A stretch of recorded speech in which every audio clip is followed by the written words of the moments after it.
Hey guys, Woody the Unexceptional Gamer here, bringing you a little bit of Black Ops 2 PS3 news. So, David Vonderhaar was talking to some of his PS3 critics. What happens is the guys in the PS3 feel like they don't get the same kind of love from the Call of Duty series that the Xbox guys do. And that's partially justified, I think. If you don't know, Microsoft has a deal with Activision so that Microsoft platforms get the game, the new maps and stuff like that first. In addition to that, PS3 has sometimes struggled more with bugs and performance and things like that than the Xbox platform did. So they were sort of railing on him, giving him a really hard time in the forums, and David Vonderhaar began his rebuttal with this. And you seriously wonder why I don't enjoy talking to you. You've been throwing me under a bus this entire thread. Complaining that I tweeted about Xbox Live problems to Xbox Live fans is a really new low point for you.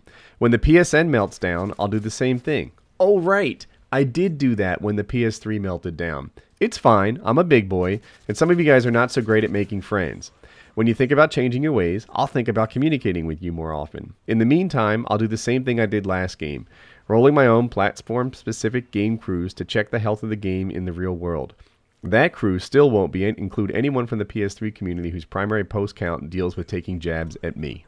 So to recap, people were fussing about the PS3, and he joined in and said, you really wonder why it's hard for me to talk to you guys? Look at the treatment I get around here. And I think he's doing a good thing. You probably won't like it. No one likes to hear that. You want to hear that you can sit there and beat up on these people, and they'll always be waiting, listening to what you're going to say. That's what 402 did. He was pretty good at that.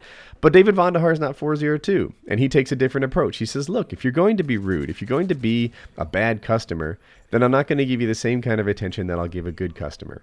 That's his take on it. And I try to do the same thing with my own channel. If someone's going to be a hater, I usually don't reply to them on YouTube, right? You don't get my attention. There's somebody out there who's leaving positive comments that I would be ignoring if I were to waste my time with some sort of hater. And I feel like David Vonderhaar is doing a similar thing. It's a little different in that there's money changing hands here. I mean, these are paying customers, but I don't think that he's saying he'll give them less support. I don't think he's saying he'll give them, fewer patches or not as good a game. I think he's going to give them the best game he knows how to give them. I think what he's saying is, it's pretty darn hard to talk to you guys all the time. It's like this monkey that gets shocked every time he reaches for the banana. At some point, you're like, screw it. I don't want that gosh darn banana. Keep it for yourself. If you're going to shock me every time I talk to you, then I don't want to talk to you anymore. And that's what I'm getting from him. There's more, though. I get it. I'm not blind. I understand. If I didn't understand or care, I wouldn't have posted in the first place. Some of you, not all, micro everything I have to say as continued evidence that Treyarch or I have it out for non-Microsoft platforms, or as I've often seen, twist my words to represent your agenda or point of view. Skipping a bit. In this building, there are a lot of hardworking people who care about the Wii and work on it every day. Just as we have many hardworking people who fight for the PS3 or are constantly trying to make the PC game a strong PC game. You wanted to know why you're not getting Intel? So I'm telling you, that's one reason. It's certainly the primary reason why I don't personally spend much time in the subforums. There's another reason that I'm busy working on the game and I don't have much time. The other reasons include business considerations, PR, communication strategies, etc. So, as I take that in, I think what it means is this. Look, it's hard to talk to you guys because every time I do, you make it as unpleasant an experience as possible. But also, there's communication strategies in mind, right? They're trying to build the hype for this game up at just the right time. They don't want to release all the multiplayer details a year in advance. Heck, they could go wrong. And two, they want you to be most excited about the game just as the game comes out. By the way, I was totally surrounded in the gameplay right there. There's nothing I could do. So, like me as a YouTuber, sometimes I watch other fields for, lessons learned on how I can work with haters. Nice nade, Woody.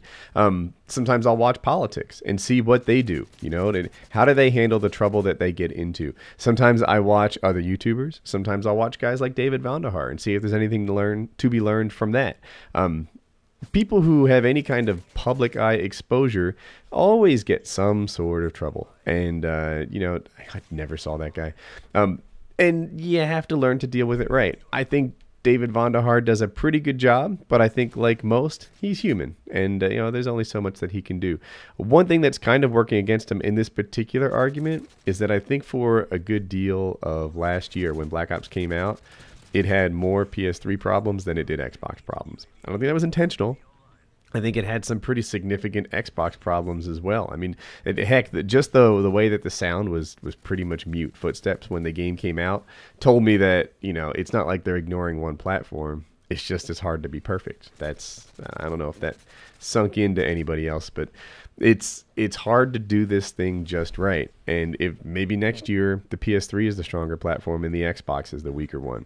Who knows? But, it is hard for him to make this point when, he's got that going down. When he's got to say, look, last year the game for PS3 took a while to get the frame rate up, to get everything going like it was supposed to go. And here's the third salvo, and probably the juiciest part. So a forum poster wrote, "It's pretty sad you can't tell us something specific that's being done to make the gaming platform better." And Vonderhaar replies, "We haven't talked about this on any platform. It's not part of the communication strategy. We haven't even revealed multiplayer yet, let alone getting into this kind of detail, this kind of, PS3 specific gaming platform improvements." And then the guy wrote again, said, "Shocking, really, considering we paid for nearly half your wages." And this appeared to bother David a little bit. This is exactly the kind of comment that I'm talking about. You can't seem to make a statement or point without getting a jab in. This sort of straight up negativity is where you get frequently ignored. It takes one stale statement to ruin an otherwise perfectly reasonable question. I'm just telling you what you need to be successful if you want me to communicate with you, and this isn't the way.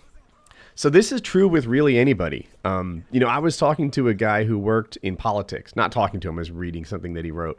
And he worked in the senator's office. And he was saying that they got all kinds of letters from people who were flaming mad about, this issue or that issue. And when the letters had curse words, they considered them just to be, raving lunatics that were meant to be ignored. That was just what they did. If the letter was well written and polite and logical, then they really took the constituents' opinions into their hearts when they made their voting decisions. David Vonderhaar seems to be doing a similar type thing, saying, look, if you're a crazy lunatic who curses me out over, something in this game, then there's only so much communication that I want to do with you. However, if you can be reasonable and talk to me like a polite person, then you're going to get much better feedback. And, I wish I could drill this home enough. It's not a gaming specific thing. It's not a David Vonderhaar specific thing. Anytime you deal with people, you need to know that if you do this wrong, if you get rude, if you curse them out, you're not going to, persuade and change minds like you hope you will. Ooh, a little bit of lag right there. So, anyway, I thought it was interesting. I thought, I like to watch people deal with, their PR issues. And, with David Vonderhaar and with me for that matter, if you get nasty, you're just going to kind of be written off as a crazy person. If you make solid points, then, it kind of sinks in, and the person who you're listening to cannot ignore you. So, I thought it was pretty cool. And by the way, I also thought it was an interesting little insight into the way that development teams work. That they've got this core team who works on the game, and then they have PC, Wii, by the way, Xbox, and PS3 guys sitting there petitioning for their platform, making sure that it gets the love that they need.